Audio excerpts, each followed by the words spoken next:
Gilmar Mendes se disse muito orgulhoso do desmanche da Lava Jato, que comparou com o PCC e voltou a acusar de organização criminosa. Isso durante sua participação na Brasil Conference 2025, evento em Harvard, em Boston, nos Estados Unidos, que agora tem patrocínio do BTG e palestra do dono do banco, André Esteves, blindado contra a operação pelo ministro do Supremo Tribunal Federal, que ainda organiza anualmente em Lisboa o Gilmarpalooza, onde ambos já haviam palestrado juntos. Vamos acompanhar a fala de Gilmar. Toda a impressão, tudo aquilo que depois se revelou na chamada Vaza Jato e depois Operação Spoofing, parece que eu já sabia. Que o juiz combinava com os procuradores, as ações, e depois isso tudo ficou provado. Alguém disse, mas o senhor tinha inside information lá? Nada disso. Uma vantagem da gente envelhecer lendo é que a gente acaba ganhando essa capacidade de adivinhar, não é? Então, eu acho que adivinhei. E fico muito orgulhoso de ter participado desse processo que você chamou de desmanche da Lava Jato, porque era uma organização criminosa. O que eles organizaram em Curitiba, lamentavelmente, era uma organização criminosa. Só para dar um exemplo para vocês que vivem nos Estados Unidos, em função talvez até da influência do cacoete americano, com honorários e coisa do tipo, eles colocavam nas cláusulas que 20% do resultado dos acordos iria para o Ministério Público. Nós dissemos, isso não pode. Aí eles criaram a tal famosa Fundação Dallagnol, com 2,5 bilhões, para eles pagarem palestras e fazerem campanhas anticorrupção. Nada que tivesse nada a ver com o direito brasileiro. Era um aproveitamento daquilo. O que a gente escuta na Operação Spoofing, falando como que eles iriam destruir a vida empresarial do empresário A, do empresário B, do empresário C, a gente pensa que é uma conversa do PC. Indicado por Fernando Henrique Cardoso, do PSDB, para o STF, Gilmar Mendes, na verdade, exaltou a Lava Jato em 2015 e votou a favor da prisão em segunda instância em 2016, enquanto a Força Tarefa Anticorrupção expunha o que ele chamou na época de cleptocracia, um modelo de governança corrupta do PT. Depois que a Lava Jato, a partir de 2017, atingiu seu amigo tucano Aécio Neves, entre outras pessoas próximas de Gilmar, incluindo o marido da sobrinha de sua esposa, o ministro se voltou contra a operação, passou a ser chamado pelo petista Vadi Damus, em 2018, de aliado do PT, e mudou seu voto sobre prisão em segunda instância em 2019, desempatando o placar no plenário do Supremo a favor da reversão da jurisprudência, o que garantiu a soltura de Lula. Vamos relembrar a fala de Vadi Damus sobre Gilmar, que a gente já tinha mostrado e comentado no Papo Antagonista na ocasião. O PT embarcou nessa onda moralista desde lá de trás. O que é a lei da ficha limpa? A lei da ficha limpa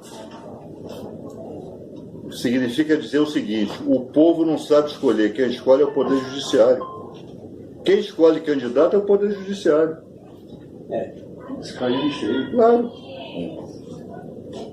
Que o povo é burro. O povo só escolhe corrupto. O povo só escolhe bandido.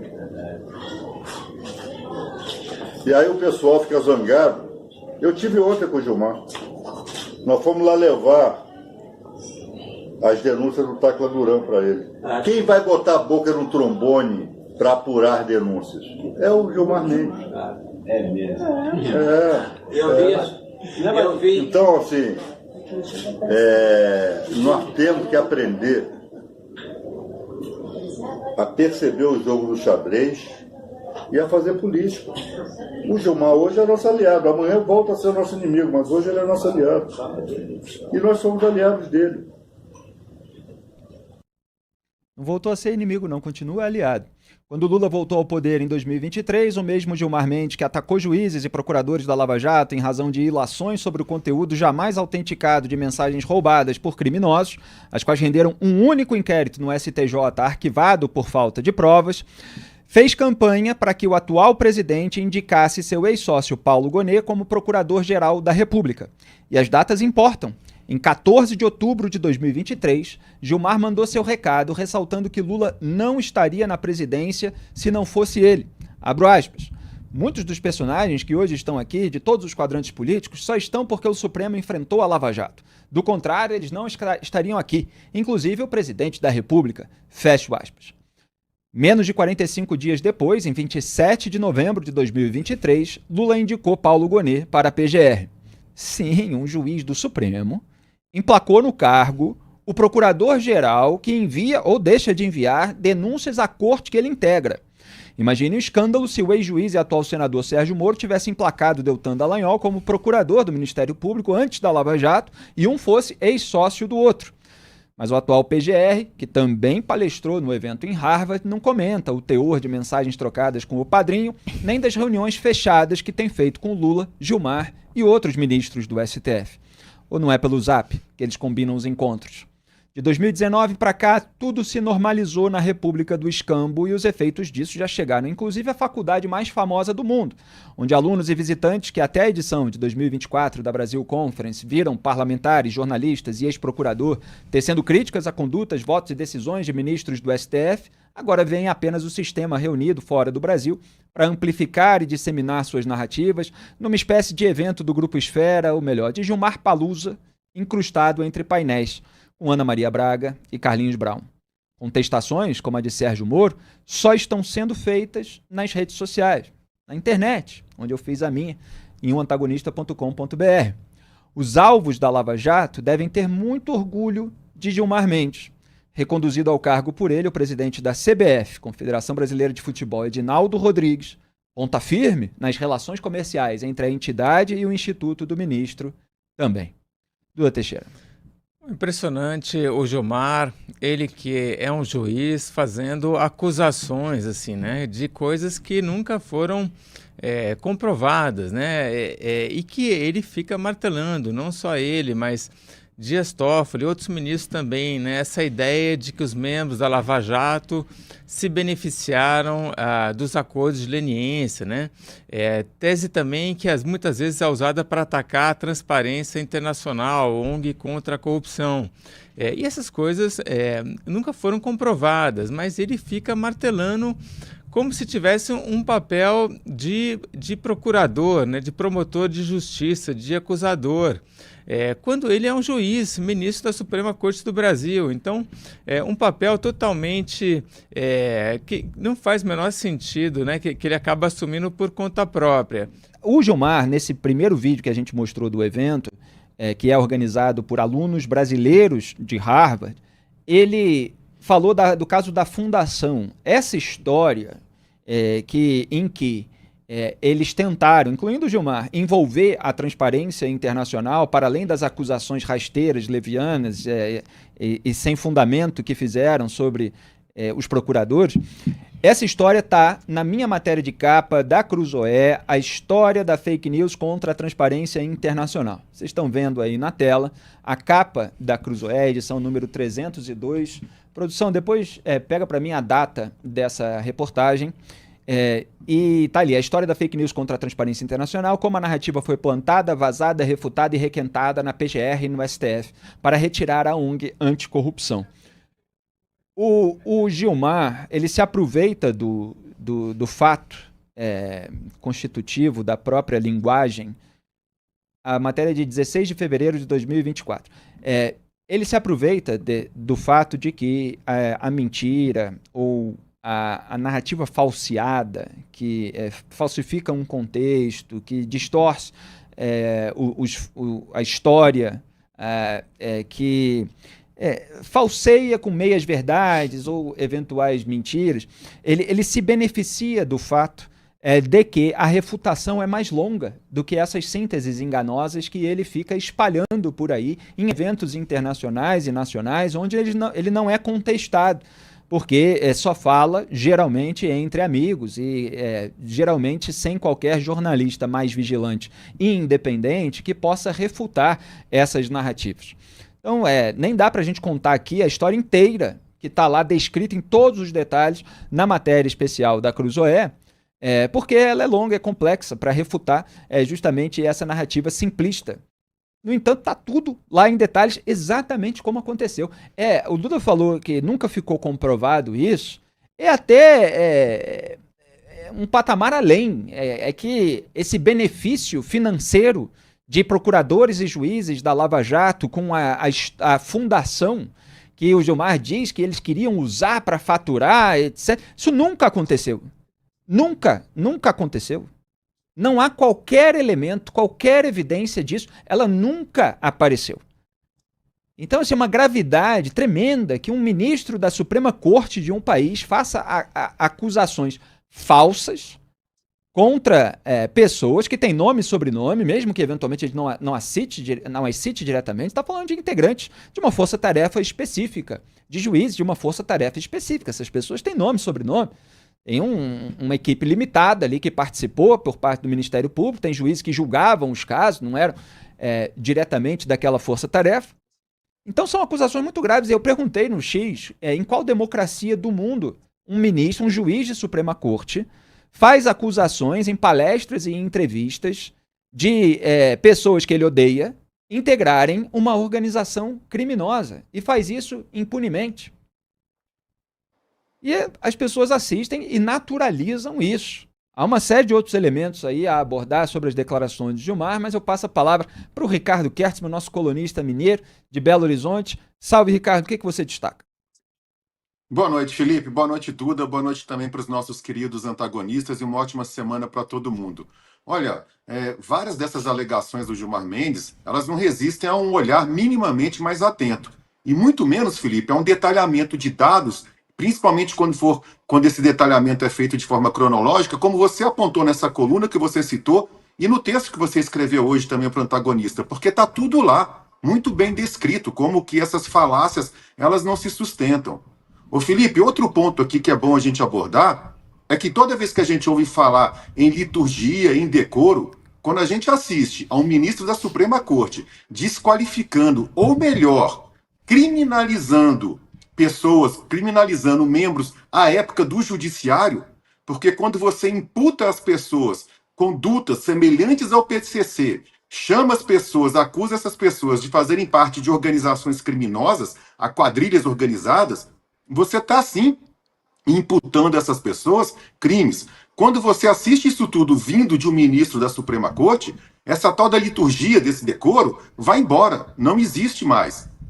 E pior, Felipe, tem outro detalhe aqui que eu chamo a atenção, aquela expressão também que se refere a freios e contrapesos, que é necessário num regime tripartite, como é esse que vige a República Brasileira. Você tem, em tese, 3 poderes harmônicos e independentes.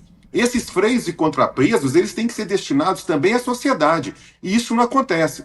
Porque esse direito que o Gilmar Mendes concede a si mesmo de atacar dessa forma virulenta pessoas que ele não gosta, não é o mesmo direito que o Supremo costuma conferir a mim, ou a qualquer cidadão comum, ou mesmo a qualquer político ou autoridade. Porque vira e mexe quando alguém ataca o Supremo, corre o risco de ser enquadrado, de ser colocado, por exemplo, nesse inquérito das fake news, que eu brinco que é aquele inquérito onde tudo cabe e nunca termina. Ou seja, eles podem ofender livremente as pessoas, mas o contrário não é permitido.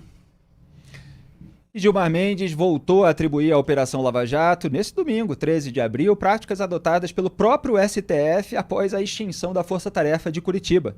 Durante a Brasil Conference 2025, repito, evento em Harvard, que agora tem patrocínio do BTG e palestra do dono do banco, André Esteves, blindado contra a operação pelo ministro do STF.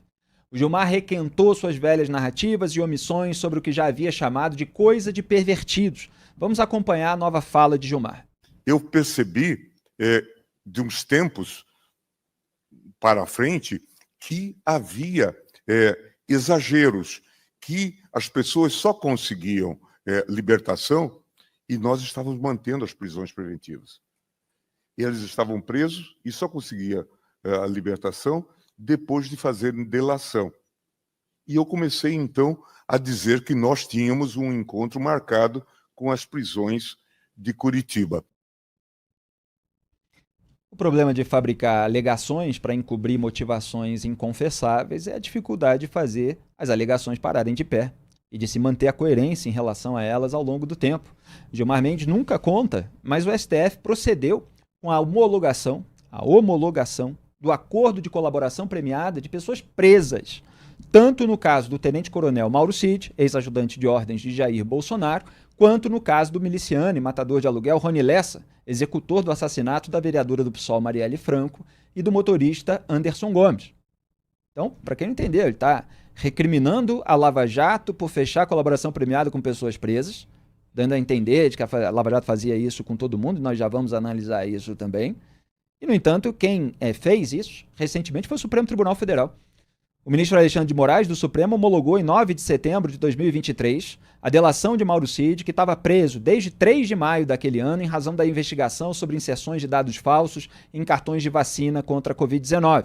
Na decisão, Moraes concedeu a Cid liberdade provisória, apontando, aspas, a desnecessidade da manutenção da prisão preventiva, pois não mais se mantém presente qualquer das hipóteses excepcionais e razoavelmente previstas na legislação que admitem a relativização da liberdade de ir e vir para fins de investigação criminal. Fecho aspas. Muito bem, no fim do último bloco nós mostramos o vídeo do Gilmar na Brasil Conference 2025, mais um vídeo, além daquele que a gente analisou no começo do programa, no qual ele estava recriminando a Lava Jato por fechar a colaboração premiada com presos, com pessoas que estavam presas preventivamente, chamando de exageros da operação, de acusando a operação de só libertar as pessoas em troca de delação premiada, etc. E eu estou mostrando que essa prática que o Gilmar atribui à Lava Jato foi adotada pelo Supremo Tribunal Federal, recentemente, nos casos de Mauro Cid e Rony Lessa. Então, falei aqui de quando o Moraes concedeu a liberdade provisória ao Mauro Cid, depois de ele fechar a delação premiada, e o Moraes impôs ali uma série de medidas cautelares ao tenente-coronel, que era ajudante de ordens de Jair Bolsonaro. Em um dos depoimentos do Mauro Cid, como depois se descobriu em vídeo, e a gente mostrou e analisou aqui no Papo Antagonista, o Moraes chegou a ameaçar o colaborador com a retomada de investigações sobre sua família, caso omitisse informações relevantes, o que jamais foi feito por qualquer juiz da Lava Jato. Moraes ainda homologou em 19 de março de 2024 a delação de Rony Lessa, preso preventivamente desde 12 de março de 2019, junto com o ex-PM Elcio Queiroz, que confessou ter dirigido o carro usado no crime cometido um ano antes, em 14 de março de 2018, contra a vereadora Marielle Franco e o motorista Anderson Gomes. O STF informou, naquela ocasião, que Rony Lessa havia participado de audiência em 18 de março de 2024, na qual foi constatada a voluntariedade da manifestação da vontade dele. A rigor, o Rony Lessa inicialmente não queria delatar, mas se viu encurralado porque o Elcio Queiroz fechou colaboração premiada primeiro, antes dele. Em razão da gravidade do crime, a delação não garantiu a soltura imediata, mas ajudou a reduzir em cerca de 13 anos a pena de ambos em regime fechado. Como ambos já estavam presos havia 5 anos, Elcio Queiroz poderia deixar a cadeia em dezembro de 2031, enquanto Rony Lessa iria para o regime semiaberto em 2037 e ficaria livre em 2039. Quer dizer, um tomou ali de 18 anos de regime fechado, o outro 12 anos e poderia ser uns 13 anos a mais.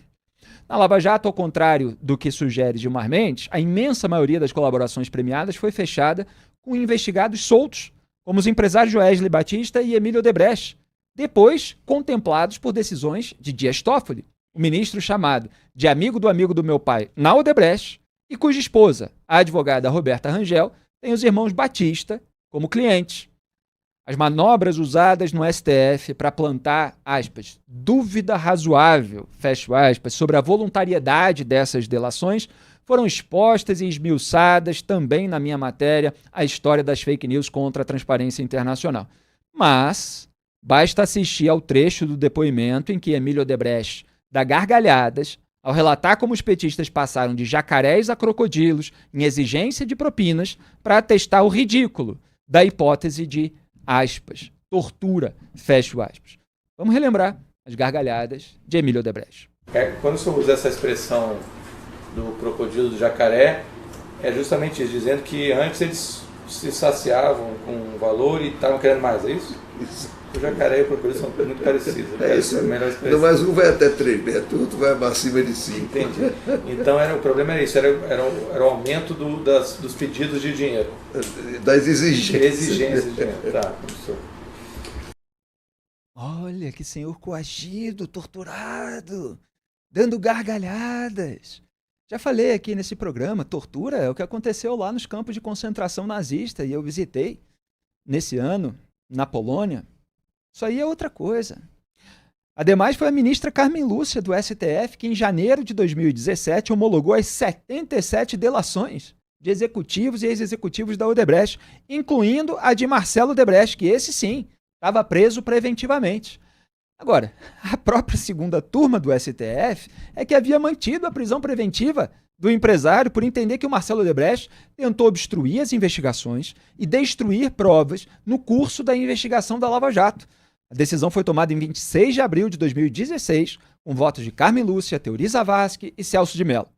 Mais curioso ainda, atenção, que quando eu traço a história, sempre tem uma cereja do bolo na cronologia. O atual PGR Paulo Gonet, ex-sócio de Gilmar e na época subprocurador-geral da República, sustentou naquela sessão, a sessão em que a segunda turma do STF manteve a prisão preventiva do Marcelo Odebrecht, sustentou que houve ordens para a eliminação de provas.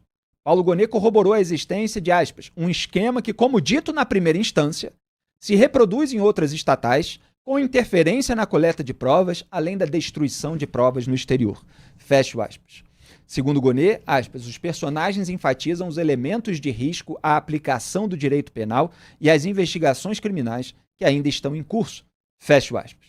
E o parecer da PGR explicou que as provas dos autos apontam que Marcelo Odebrecht continuou praticando graves crimes, mesmo após o início das investigações e ações penais.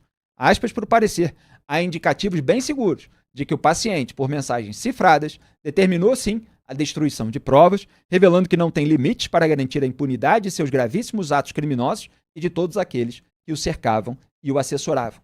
Fecho aspas. Como é que ele podia ficar solto? Paulo Gonet também participou da Brasil Conference 2025, mas não ousou, claro, rebater o ex-sócio Gilmar Mendes mencionando esses fatos históricos, ou seja, não mencionou. A minha matéria a respeito desse assunto, publicada hoje no portal antagonista.com.br, ainda tem vários outros detalhes. Eu lembro, a partir da colaboração do Rony Lessa, a partir dos vínculos do Gilmar Mendes, de algumas interseções entre determinadas histórias, vale a pena ler na íntegra. Duda Teixeira. A Lava Jato fez uso, sim, das medidas preventivas, da delação premiada, mas precisou utilizar esses expedientes seguindo a legislação brasileira. Era uma operação que acontecia na primeira instância da Justiça. As decisões ali tiveram que ser depois revalidadas pela segunda instância e até pelo Supremo Tribunal Federal. Então, sempre foram usados, mas com os critérios, né? Obedecendo, né? Então, por exemplo, você pode manter uma pessoa em prisão cautelar, mas você tem um limite ali de dias que você tem que obedecer, porque se a pessoa não for nem acusada, nem denunciada, você tem que soltar, né? Então, você tem um prazo ali rigoroso para obedecer. Quem não respeitou esses prazos todos foi o Supremo Tribunal Federal, né? Nós tivemos pessoas aí que ficaram vários meses detidas em prisão cautelar sem que se apresentasse denúncia, né? ou uma acusação, né? E às vezes até soltando a pessoa, mas em várias condições de limitar a locomoção, né? Não poder se comunicar, por exemplo, nas redes sociais, o caso da cabeleireira Débora, que pichou a estátua lá com batom.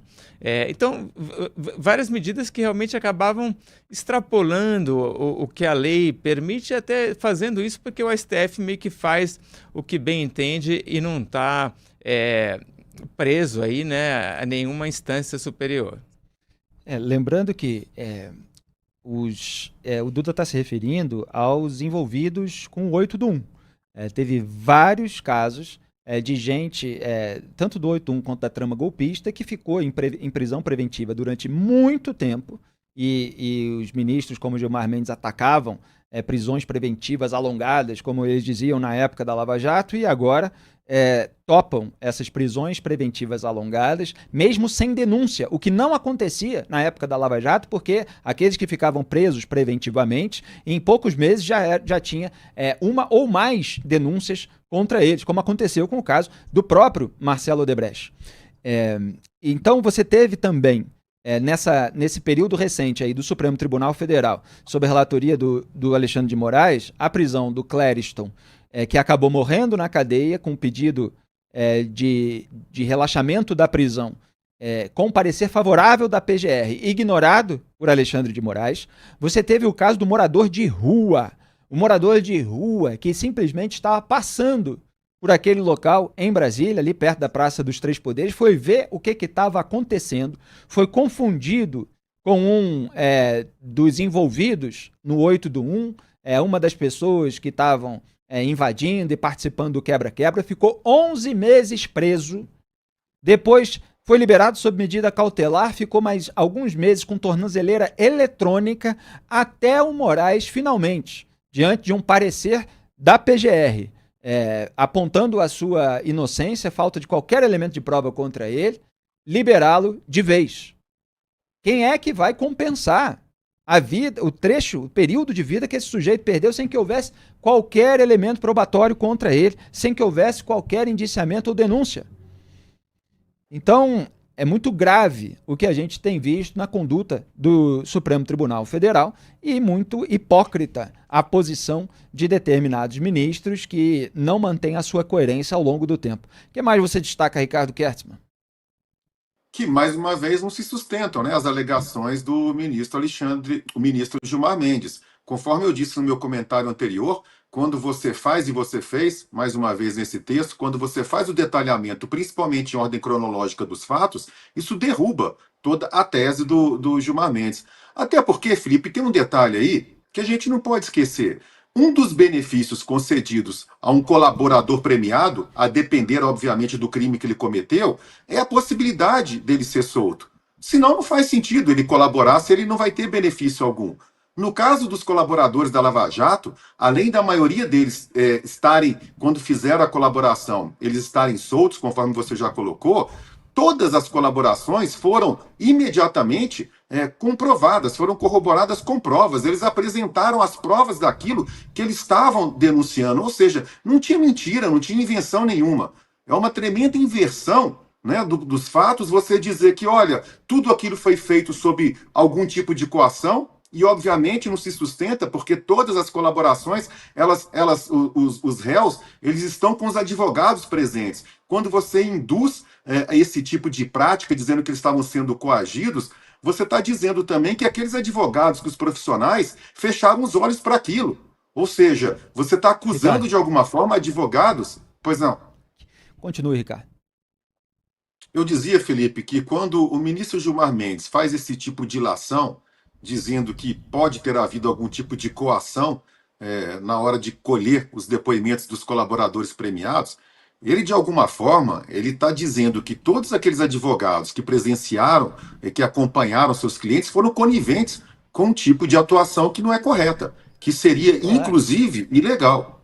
Então não pode jogar por água abaixo não só o trabalho de todos os membros da Operação Lava Jato, como também você não pode jogar por água abaixo o trabalho dos próprios advogados. E eu só não vou dizer que no momento em que ele acusa esse tipo de prática, né, dizendo mais ou menos o seguinte, olha, quando essas delações foram utilizadas, isso palavras dele, na crença dele, foram utilizadas como forma de pressão para aqueles réus da Lava Jato, quando ele vai e fecha os olhos para isso que a gente acabou de demonstrar, de que hoje, né, se dizem que alguns desses réus que estão sendo julgados no STF podem também ter sofrido esse tipo de pressão que, a meu ver, não existiu. Isso é invenção do Gilmar, isso é ideia do Gilmar. Quando ele usa 2 pesos e 2 medidas, é o tal do duplo padrão moral que a gente costumeiramente acusa. Ou seja, quando ele quer atacar alguém, ele vai dizer que o colaborador premiado foi pressionado. Quando ele não quer atacar alguém, ao contrário, ele quer ratificar o outro colega dele, no caso o ministro Alexandre de Moraes, ele fecha os olhos e diz que é tudo normal. Exatamente. Isso é o garantismo de ocasião e o punitivismo seletivo do Supremo Tribunal Federal e, claro, ilustrado às vezes até melhor por alguns de seus ministros, como Gilmar Mendes. A gente vai para a próxima pauta, é isso? Tinha tanta coisa para falar sobre esse assunto, mas o resto vocês veem nos nossos artigos, nas nossas reportagens, em outros programas que permanecem disponíveis. Eu ia perguntar simplesmente, que era a segunda pergunta do meu tweet de mais cedo, em qual democracia do mundo um juiz de Suprema Corte influi nos 3 poderes, o governo, na cúpula do legislativo, nas 2 casas, né? E ainda na imprensa e no futebol. Em qual democracia do mundo isso acontece? Seria uma democracia se isso acontecesse? Podem responder no chat. Muito bem, diga, Duda. Eu vi até, tem gente fazendo a conta de quantas entrevistas o Gilmar Mendes já deu esse ano, né? Porque sempre ele está falando de política. E sempre de julgamentos que estão em curso, do qual eventualmente ele faz parte. E o Enio Viterbo, que é um historiador que fica lá em Portugal, disse que essa já foi a 13ª que ele fala e a gente ainda está em abril. Um abraço para o Enio, que tem comentado lá minhas postagens também.